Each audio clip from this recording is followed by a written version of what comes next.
Hello there, thanks for tuning in. This is Mary Cornwell. I wanted to hop on here to talk a little bit about mold toxicity, more specifically mold illness and chronic inflammatory response syndrome, or CIRS, and what that looks like in the body. Chronic inflammatory response syndrome is a multi-symptom injury to the body and the brain caused by toxic trauma, caused by toxic buildup in the body. It can happen in multiple different ways, including water damaged buildings and from biotoxins, tick-borne infections, brown recluse spider bites, a combination of heavy metal poisoning, and often it's the perfect storm. And so I wanted to just touch on symptoms, what it looks like in the body, and give my own personal story and what I'm doing now to heal. And so in 2016 I was in really great shape physically, mentally, and emotionally. I was at the time training for a half marathon, the Detroit Free Press half marathon. So I was running upwards of 30 miles a week, anywhere from 5 to 10 miles a day, and I felt great. I had just recently moved from South Carolina back to Michigan to be with family and in a long distance relationship that was going well, and I really thought 2016, 2017 was going to be my year.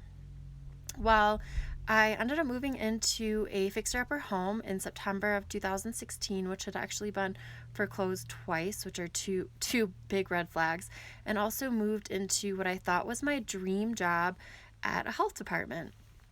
But within 2 weeks of me starting this dream job and moving into this home, I started developing this pretty severe sciatica pain through my back and through that would shoot down through my legs, and a lot of muscle weakness and tension. And at first I just chalked it up to overtraining for the marathon, but it just wouldn't go away with physical therapy. Physical therapy helped a little bit to strengthen the muscles, but it didn't get to the root cause. And so I actually eventually ended up dropping out of that race because my body just did not feel right. And even just running and walking felt like I was pushing myself and like I was moving in slow motion. Even though I was moving my limbs and moving my legs, I just felt like I was going nowhere. It was the strangest sensation. And so over the course of a couple months, I started developing boils on the back of my neck and all over my scalp. I had bronchitis. I started getting rashes all over my body, especially my eyelids, where it was really painful to close my eyes. And one symptom that I'd never really experienced in my life was anxiety, and that kept popping up, especially when I was present in what I now know was the more water damaged areas of our house. In the basement, I would get heart palpitations and just whole body panic, and symptoms just piled on each other, but it was manageable. And I could kind of brush it aside and chalk it up to stress. And at the time I was wedding planning, so I just chalked it up to wedding planning and the stress of that, and the stress of starting a new job and moving into a new place. But it became really crippling, and there was a point in time where I decided I knew that something was seriously wrong and it wasn't just stress. And that was a really stressful week at work, and starting a new medication and having a bout of the stomach flu that really pushed my body over the edge. And I experienced what I now know is my first panic attack, and I wasn't the same ever since that. I dealt with this was April of 2017, I started dealing with chronic anxiety and OCD, and that week I couldn't eat solid foods for a whole week, and I was just eating soups and broths and smoothies if I could keep them down. And that is really what escalated things and started my journey on trying to find health solutions. So I went to over 20 plus practitioners, endocrinologists who thought I had an adrenal tumor because of my hormone levels were so off. Hey, Mary Jane. Psychologists, psychiatrists, GI doctors, PCP doctors, just a whole host of people that could not figure out what was going on with me. I even at one point went to a naturopathic doctor, a functional nutrition specialist, and they tested me for heavy metals and told me that it was probably some sort of toxicity going on, but they didn't put the label of mold or the fact that my home could actually be what was making me really ill. So I stripped away really inflammatory foods like gluten and dairy and soy, and tried all different types of diets like the low histamine diet and the paleo diet and the AIP diet. And the AIP diet did move the dial a little bit and really tapping into things, but it just wasn't enough. And so finally, in December of 2018, I found a practitioner who right away said, "You are exhibiting symptoms of mold toxicity and mold illness, so let's test your home and your body." And they both came off the charts. So I don't think that it's a good idea to directly correlate your home results to your body results, and that's not what I'm saying.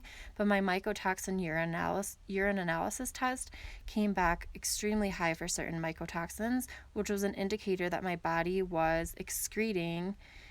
Hey, Angela, was a sign that my body was excreting mycotoxins. And really trying to filter them and pump them out of my body. The home tests that we did showed that we had very high levels of water damage and different types of mold species in our home. And so I immediately moved out of this home and began the process of healing.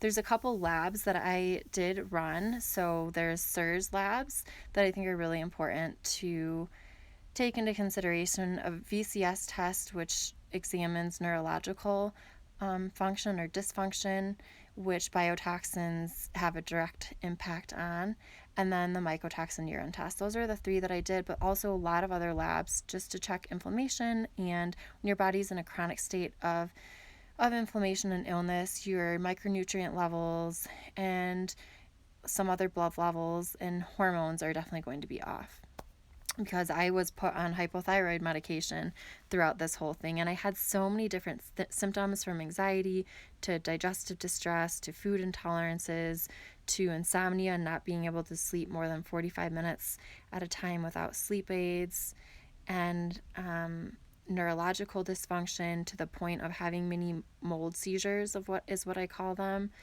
And every single symptom in my body was affected. I even lost over 25 pounds, and I'm already a petite person. And so I knew that, and if I wanted to heal and start to peel back layers, that moving out of this home would be the first step to healing. And so that's what I did. And the past 2 years is now 2021. The past almost 2.5 years now, have been a process of finding a safe place to live, because a lot of the buildings that we live in and work in and grocery shop in have some sort of water damage, and buildings really aren't built with health in mind. And so that's number one. Number one is finding a safe environment to live in. Number two is really starting to remove other toxins that are in your environment and reduce your overall toxic body burden. So for me, I also had to get out 13 mercury amalgam fillings that I had stored in my mouth that were leaching out every time I ate something hot or chewed on something or grind my teeth, or just every day, right? And so removing that was huge. Looking at the skincare products that I put on my body and switching to all organic. If you're not able to afford all organic, opting for the Dirty Dozen list, which is the most heavily sprayed with pesticides in the United States, is a really good option. There's a Clean 15 in the Dirty Dozen. And then also using healing modalities like far infrared sauna. I love my Relax far infrared sauna, and the superfood company that I work with and that I've healed with has tremendously helped me move a corner in healing from mold toxicity and really gently detoxifying the body and nourishing and hydrating the body at a cellular level. Switching to an alkaline diet and really choosing fruits and vegetables that are hydrating and staying away from some of the processed foods that I was already staying away from. But especially when your body's trying to heal, you want to take that energy, all the energy that your body does have, towards healing and not digestion. So staying away from things like like fat and oils and sugar, even if it's in its natural form, except for avocados. Those are highly alkaline and great. And so those are just some of many things that I've done. Addressing your lymphatic stagnation, looking at your emotional body, having chronic illness, and having an illness, especially where that isn't necessarily accepted by the mainstream and by a lot of family and friends, can be really draining. And so finding a support system around you that understands and that will take this issue seriously, and can support you even if they don't completely understand it. And I will be sharing more of my story, but I just wanted to hop on and give hope that it is possible to heal. It is a journey, but removing yourself from that environment, really flooding your body with nourishing foods, surrounding yourself with supportive people, and really starting to sweat out those toxins can be a huge start to healing. If you have any questions specifically around nutrition, about the Hey Green Bella, about the sauna that I use, about an alkaline diet, or finding a safe space to live in, and the types of testing that you should be using when looking at mold toxicity and SIRS, Lyme disease, fibromyalgia, all of these conditions that have an inflammation and toxicity at its root, feel free to send me a message. Thanks, and sending love and healing to all of you. Have a beautiful day.